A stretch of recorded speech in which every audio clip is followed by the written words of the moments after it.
put her teeth in. Welcome to stage, Lisa Preston. Look at all you'll derive out of being alive. Here is the best part. You have a head start. If you are among the players. Lovely tune. All right, and for her opponent, she'll be battling Marlene Swedzinski. Marlene and Lisa are actually really good friends, and it makes sense. They're around the same age, they both do comedy, and the only men in their lives is menopause. We're having fun. Welcome to stage, Marlene Swedzinski.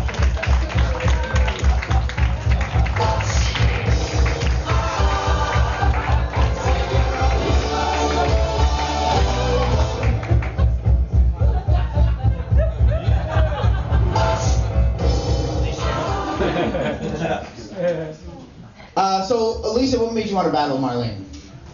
Okay, well, first of all, I want to just apologize to anyone who saw photos of both of us, middle-aged ladies, and the words roast battle, and we're expecting a cook-off tonight. A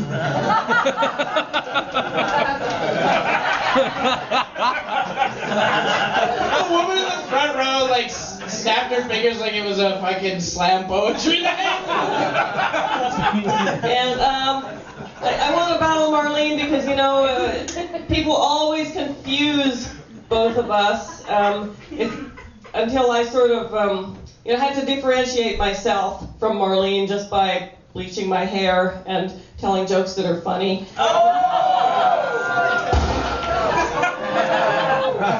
Yeah, but she wore jeans tonight. Usually she doesn't wear jeans. Usually she doesn't wear jeans. She usually wears stretch pants, which are better for casino buffets.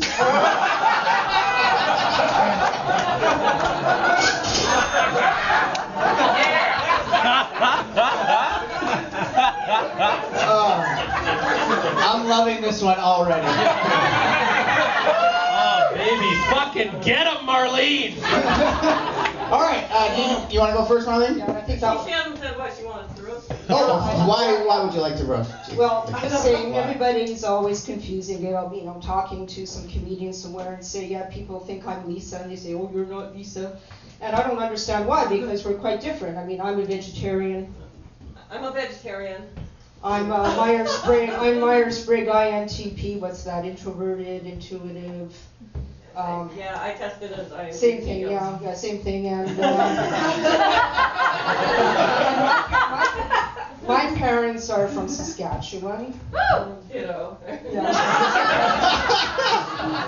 So, anyways, I'm here. You know, so I'm basically interested in, you know, if we're on the stage enough. Together, people will learn to tell us apart.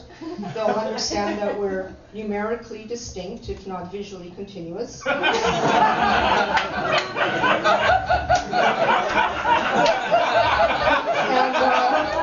once and for all, they'll see that.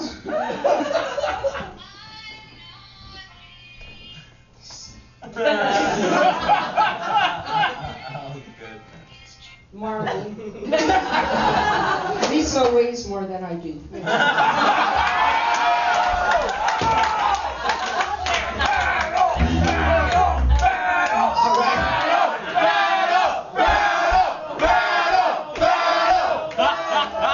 We haven't even started the battle yet. Bob, that was a great sketch. Oh, I love it. Thank you so much. I have no jokes, but anyways. Well, you prepared a fantastic sketch. Marlene, you want to go first? Okay, sure. All right, here we go. Give it up for Marlene. Left-handed. Are you left-handed? See, different. Okay, unlike me, Lisa wasn't an athlete in high school. Unless you consider sex to be a sport, in which case she was district champion. I lived in a different district.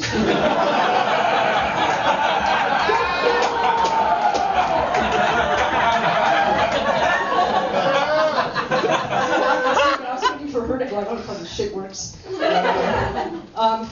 Lisa used to sew her own clothes. She doesn't anymore, but still looks like she does. Is there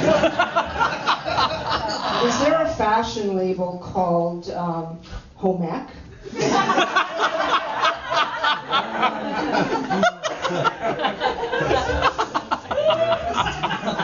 Oh, yeah, me against you. Okay, here's an excessively cool fact, and I did not know this before. Lisa's father was a world-renowned geneticist who received the Order of Canada. Yeah, for his work on host-parasite relationships. Now, no, that's true. And I read the Canadian Encyclopedia article. Anyways, this is a very long diss. It's a dissertation. So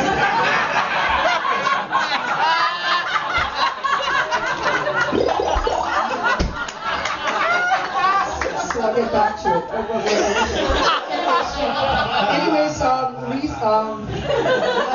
Of his 3 children, Lisa was his favorite research subject. And she continued his legacy by dropping out of art school and working 15 years at a Safeway bakery, where she received orders of cake.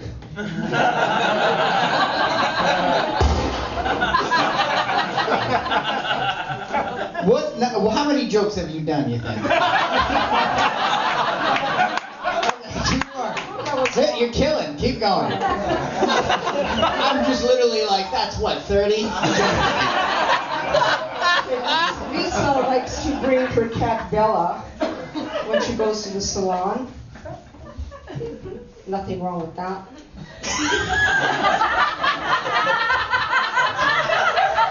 There's more.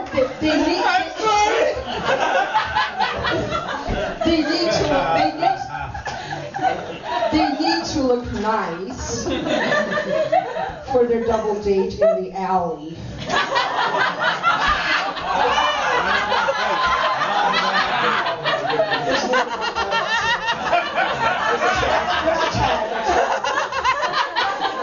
Okay, finally. I'll cut the tag out of this one. Lisa has a ballpark figure of how many guys she slept with, but can't remember which ballparks.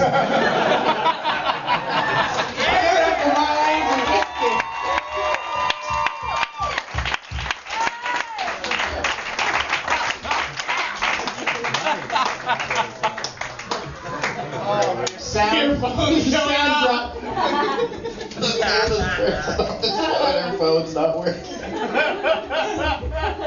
So Marlene grew up on a farm in Saskatchewan, for the background. When Marlene was 10, she went on a hayride with a boy, and that's the last time she ever had a roll in the hay with a guy that's on the wagon.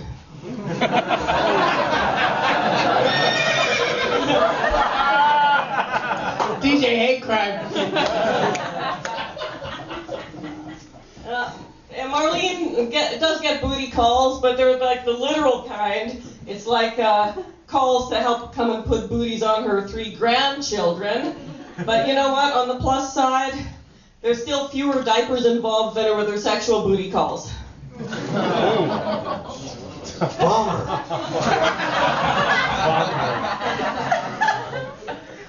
So Marlene, in her comedy sets, she's always telling this story about how she went to this wild party out in the bush, and she woke up the next morning under a bush with an accordion player.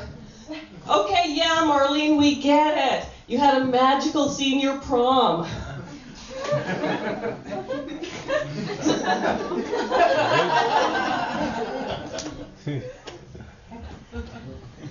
Marlene is so unlucky.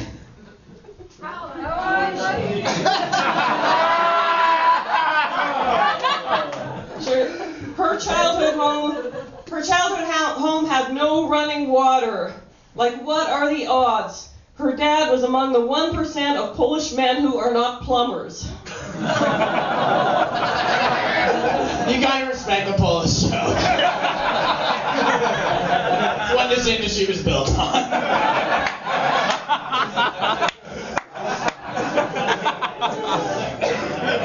Sauerkraut, but it's unpasteurized. When Marlene was a teenager down on the farm, her sex life could best be described as a hick dick here and a hick dick there, here a hick, there a hick, everywhere a hick dick.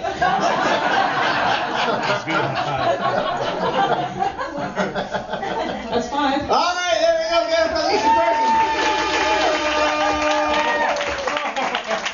That was a lot of fun. That battle. Judges, what are your thoughts? That was a lot of fun. They're two of my favorite joke writing comedians, so I love to watch them always. So I was excited for this, and they delivered. They were both super funny. I had this really good bit that I was working on I was gonna say that I was gonna mix them up. Because so I was gonna say I thought Lisa had the best line about dissertation. I thought it probably would have killed if I did it, but then I got distracted because under the chair of Ryan, I noticed that he's crudely scrawled the word roast these cucks on a piece of paper underneath the chair. So I'll just say I thought, yeah, you're both great guys.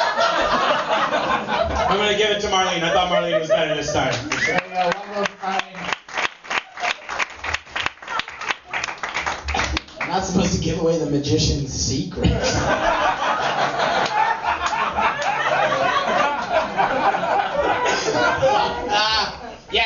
This was the roast I was most excited for. You two are the most unique joke writers, I think, in Vancouver. Also, this is going to go on a quick tangent, but I'll get it out of the way because roast humor is very crude and very dumb. A lot of what comedy is the same. You go to open mics and you just see the same shitty, schlubby dudes tell the same shitty. Come on, man, they're here. And it's one of them talking. That's why I believe that you're both your backgrounds, you're the two most unique people in Vancouver comedy. You're two brilliant joke writers. This was amazing. I was super excited. I want to give it to Marlene, but you did, because I know you are a huge fan of Polish sci-fi and stuff. You did basically turn the concept of a roast battle on its head, where you basically did a retirement speech for someone at your job, and then just added jokes through it, where it's supposed to be joke for joke. So that's where, because you know what I mean? There's very specific rules. What you just gotta do is pick one of them. Okay, Marlene. Marlene, but Lisa played by the rules, I'm sorry. Yeah, Lisa, you're amazing. You guys are both great. Marlene's the winner. Thank you so much. Yes, Marlene Swedzinski.